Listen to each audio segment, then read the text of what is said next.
Hi, my name is Amelia, and welcome to Meg Reviews. In this episode, I will review the book Mockingbird. The grave outside is inside the living room, inside the chest, inside me. It's so gray that turning on a lamp is too sharp and it hurts, so the lamps are off. But it's still too bright. It should be black inside, and that's what I want, so I put my head under the sofa cushion where the green plaid fabric smells like Dad's sweat and Devin's socks and my popcorn, and the cushion feels soft and heavy on my head. And I push deeper so my shoulders and chest can get under it too. And there's a weight on me that holds me down and keeps me from floating and falling like the bird.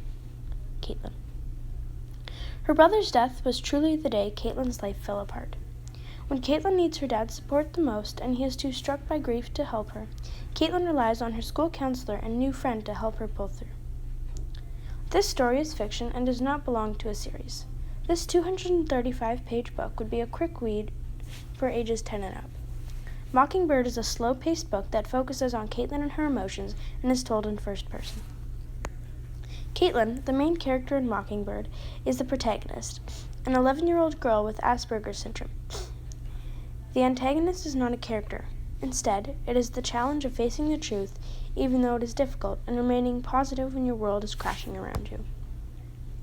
Mockingbird is a book about overcoming obstacles, loss, and grief.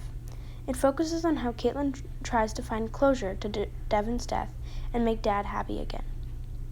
Mockingbird is about how Caitlin and Dad respond to such a big problem in their life.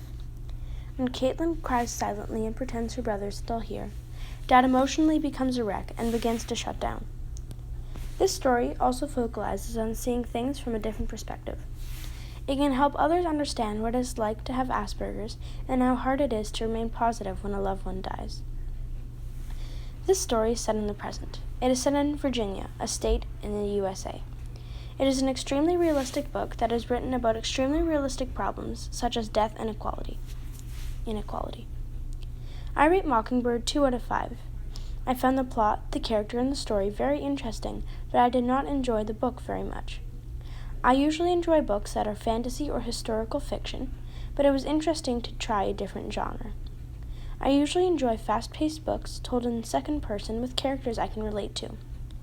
This book was very interesting and unique because it was told from a different life experience than mine. I found it very challenging to relate to the situations of the character. Readers who enjoy a slower-paced story told from first person would enjoy this book.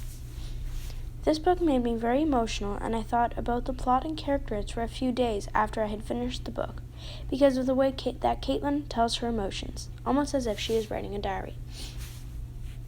I liked the writing style of the author. It was very easy to follow the story, and at times would express both happiness, sadness, and many other unexplainable emotions. I think the author hoped for the reader to feel a sense of understanding for Caitlin's emotions. I think that her goal was for the reader to try to put themselves in Caitlin's shoes and to embrace diversity. I think I felt the way the author had hoped. I feel as though after reading the book, I have a better understanding of Asperger's syndrome. While I was reading the book, I put myself in Caitlin's shoes. I also tried embracing the diversity. However, I did not enjoy this book. I felt that this book was missing some more details of Caitlin's life at school in the classroom. The plot felt complete, but the book was still missing a small piece. The book focuses more on Caitlin's home life, her time with the school counselor, and recess. The story was very believable, and it could be a true story. There was no part of the book where there is magic or fantasy or extreme exaggeration. Although this book is not my cup of tea, the part I liked the most is where Caitlin makes a friend. I thought it lightened the story, and I found that part rather sweet, and it thickened the plot without making it sad, because her best friend has a specific tie to Devin's death. If I was the author, I would not have made both Devin and Mom die. I found it very sad as Dad was the only family member Caitlin had left.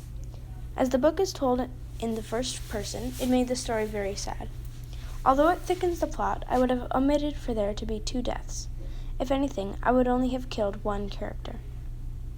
Mockingbird is a great book for seeing the world through another perspective, and I gave it 2 out of 5 stars.